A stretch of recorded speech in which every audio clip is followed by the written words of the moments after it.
Nebraska's defensive line was awful in the 2025 season. 98th in the country in stopping the run.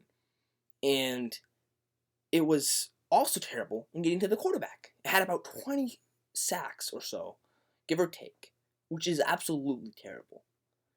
This defensive line was easily the worst defensive line we've had since Mike Riley, and maybe the worst defensive line we've had in the history of Nebraska.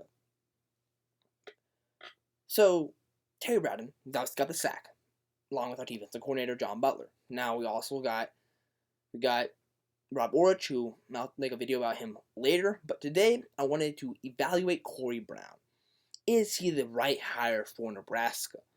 And I'm going to be just reading his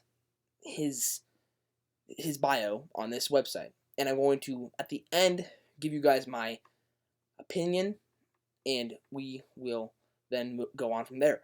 So, starting off, we got Brown was at Miami, Ohio. So he coached there for 7 seasons over 2 different stints, from 2023 to 2025, then 2014 to 2017. So last year, it seems like, or at least it's over his stint in 2023 to 2025, he helped Miami's defensive line rank 14th nationally with 105 combined sacks from those 3 seasons. That's not bad. 2 of his final 3 seasons, Brown coached a defensive lineman who ranked in the top 25 nationally in sacks. Now that's good. I mean, if you can win, I think, and this is kind of like the Saban blueprint, and also what Signetti's been doing and Dan Lanning, they take guys that ball out at lower levels, and then they take them to the Big Ten, and then they develop them there, and it works. So, also looking at this, Miami also had a top 15 scoring defense in 2 of Brown's final 3 seasons on staff. So his defensive line certainly was not bad at Miami. It was pretty good. Now, obviously, that's a MAC school. That's one thing to keep in mind. But obviously, I mean, Miami's one of the better MAC schools for sure. I mean, they're fairly scrappy. They weren't bad in basketball, but obviously this is football. But I mean, I would say that's the pretty good numbers right there. I mean, if you have 105 combined sacks in 3 seasons, I mean, that's about you're averaging about 30 sacks a season, which that's not bad. That's not bad. And obviously, there's more seasons already had over 30, but anyway, not bad for Corey Brown. So, okay, so then in 2025, Brown's unit helped Miami rank 12th nationally with an average of 3 sacks per game. That's better than Nebraska's sack average in this last season. I mean, they're terrible. We all know that. Adam Trick, that's the defensive lineman, was first-team all-conference pick after totaling 12.5 tackles for loss and 8.5 sacks, ranking 23rd nationally in sacks. That is pretty darn good. That's pretty impressive. I mean, once again, if he could do that, I mean, he was able to do that at a low level. Had he been, taken to another Big Ten school or different school, like a Big Ten school, he would have done probably pretty good with the right coaching. Then Brown coached 2 all-conference defensive linemen during the 2024 season when the Red Hawks ranked 15th nationally in scoring defense. Brian Ugwu ranked 25th nationally with 14.5 TFLs. Okay, so and then 2023, 3 of Brown's defensive linemen had at least 8 sacks. That's not bad. And finished in the top 5 in the MAC in sacks with first-team all-conference picks Caden Wallard ranking 25th nationally in sacks. The disruption of the defensive line helped the Red Hawks rank 8th nationally in scoring defense, and Miami allowed just 86 points in 8 conference games, the fewest allowed by MAC teams since 2000. Now, one thing I'll note about this website is that cherry picks the good facts. It doesn't talk about what he did bad. That's why when you go to the websites about Scott Frost or Jeff Sims, it's gonna have this long of an article because there's nothing good to say about him, no matter how nicely you try to put it. So just saying that. But so far, I mean, there's a lot good that he has. So I'm just trying to evaluate the good stuff he has. I'm sure there are weaknesses that he has that will be, that might show up in the Big Ten. But for now, I think so far, I'm impressed with Corey Brown. So, he spent 4 seasons coaching Miami defensive line, 2014 through 2017. He coached 4 players to a total of 5 all-conference accolades in his first stint at Miami, and the Red Hawks totaled 89 sacks in his first 4 seasons. So, he improved. He improved from here. I mean, in 4 seasons, he got 89 sacks, but then he got 105 sacks in 3 years. So, he improved. That's good. So, now, one thing I'm going to say right now, okay? So, he has a lot of MAC conference experience. Now, that's going to be the bridge from a really low, an FCS school, which South Dakota, which I'm pretty sure is FCS school. I think it is. Yeah, it is. Right, it is. I can't remember. I may have been confusing it with something else. But yes, So the FCS school, so you got a MAC school. That's the bridge to a Power 5 school. And that's, I think, exactly what a coach should do. Now, noted, he did coach in the Big Ten. He coached at Rutgers for 2 years. Now, they were really bad. They had 3-win seasons in those 2 seasons, I think. Something along those lines. They were really bad, okay?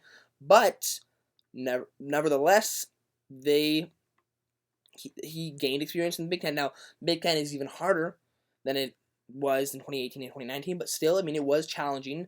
Nonetheless, I mean, that was right on the cusp of NIL era and the transfer portal. I think actually 2019 would have been the start of the transfer portal.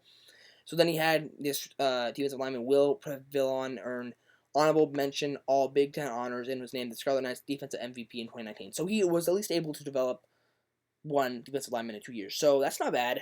I mean that's better than nothing in the Big Ten. In 2 years with a terrible, terrible Rutgers team, he was able to develop a defensive lineman. Now, I mean, his other stints, he started at Notre Dame. He's a graduate assistant. So none of this really matters under here. The funny thing is, he did play for Iowa. That's ironic to me. He played for Iowa, yet he's coaching for Nebraska.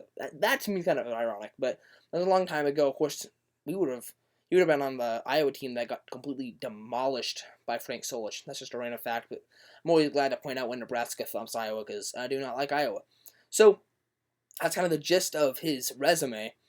So, okay, so it appears to me, from what I have observed here, so he is able to develop guys at a lower level in MAC school.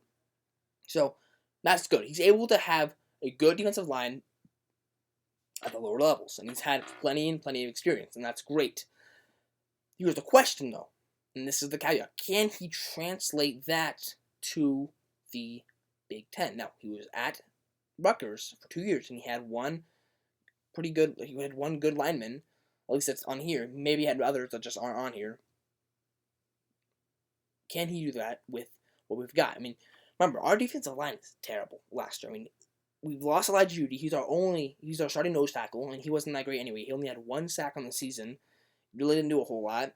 We also lost Keona Davis to the transfer portal, and I believe that's it. Don't count me on that. Believe that's it. But anyway, I do know who we have. So we have Riley Van Poppel, and I'll tell you, Terry Braden was probably the worst hire Matt Rhule had. But this is what I do appreciate about Matt Rhule. He attacks the weaknesses and tries to fix them. That's one thing Scott Frost did not do. That's one thing Mike Riley did not do. And I'd even say, to a certain extent, Bo Pelini did not do that with John Papuchis. He should never have had a special teams or defensive lines coach go from that job to just going straight to defensive coordinator with no coaching experience as a defensive coordinator anywhere else. That is kind of what killed Nebraska and also ultimately got Bo Pelini fired, in my opinion. So, in my opinion, but Matt Rhule is doing a good job in attacking the weaknesses. The only exception might be with Marcus Satterfield because he's still on the staff. He shouldn't be on the staff. I just don't think Marcus Satterfield's a good coach, period. But at least tight ends, I mean, Luke Lindemeyer isn't bad, and I'll give him credit. He's not terrible. He wasn't terrible at making him what he is. So, Coy Brown, I do believe, is the answer to the Terry Braden's short-lived, terrible impact stint at Nebraska. Because, I mean, he was an assistant defensive lines coach at the NFL, and the NFL is also just way different than the Big Ten in college football. And I think Matt Rhule has figured out, okay, I need to bring in more experienced guys. And I believe that Coy Brown is that. He's in his 20th season of coaching. I mean, he started coaching in 2006. Right there. That's his first time coaching also, I mean, it says right there. But, I mean, he's been doing stuff. I mean, defensive line and strength and conditioning coach at Northern Iowa. That's the start, and he worked his way up the ladder, and that's exactly what you want. So I do believe, personally, that he will help. But, the question is, can he develop players like Riley Van Poppel, or Cam Lenhart, or Owen Stoudemire, who's been banged up consistently? Because, these guys, they have talent, but can that translate to impact players on the field? We've seen flashes from both Van Poppel and Lenhart, but I do believe they took a step back because we had an awful defensive lines coach. That's the truth.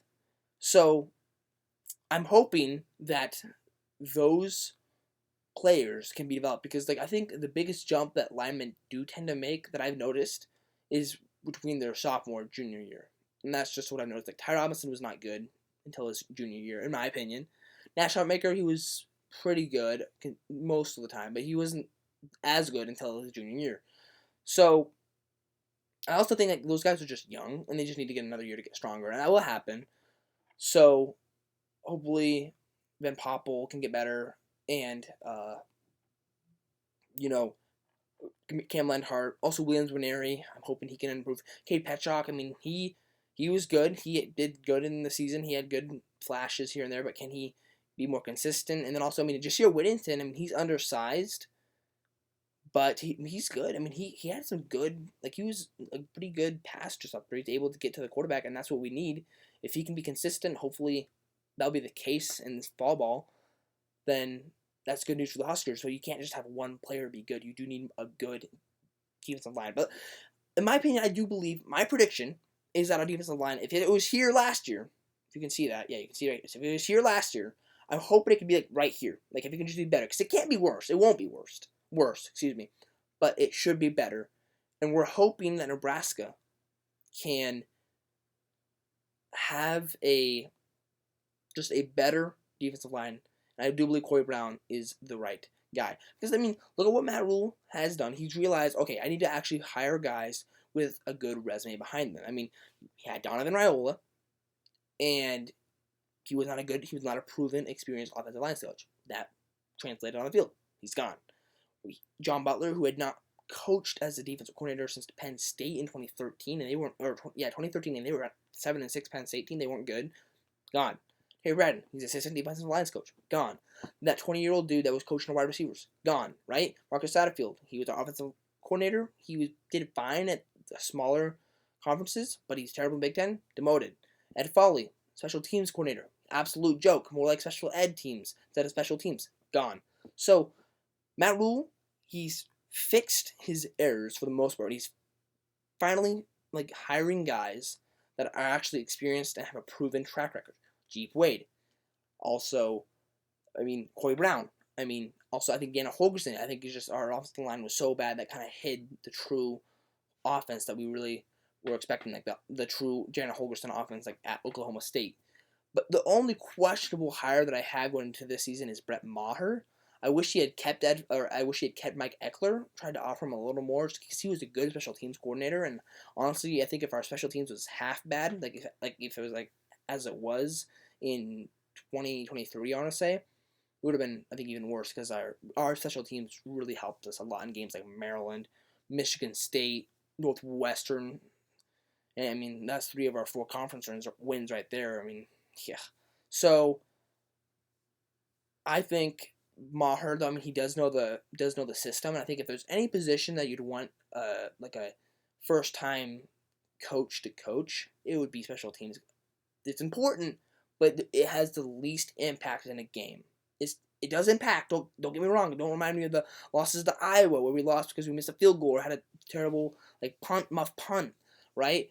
But I do believe that our special teams should be fine. I believe that Maher, he was coached by Eckler. He worked with them last year, and he was our kicking and punting's coach, and they were the best they've been, and at least our kicking was for a while. So I do believe that he knows what to do, and I believe it will be good. So anyway, I believe that this is probably the best staff. I think this is the best staff that Matt Rhule's had, and so I look forward to seeing what we look like this fall. But anyway, guys, so that's it for me today, guys. I will see you guys later. And also, before I go, shout out to Trey Taylor. That guy is an absolute sweat. I cannot wait for that guy to play for Nebraska.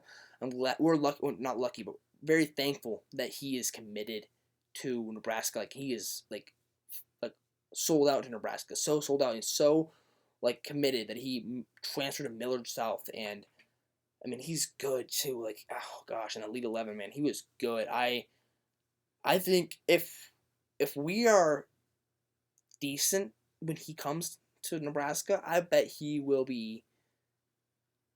make us even better. And I think that's when we start talking being actually really good. But we'll see what happens. But I am sure hoping he can be an absolute beast for us. But anyway, I will see you guys later. And until next time, go Big Red, and see you guys later.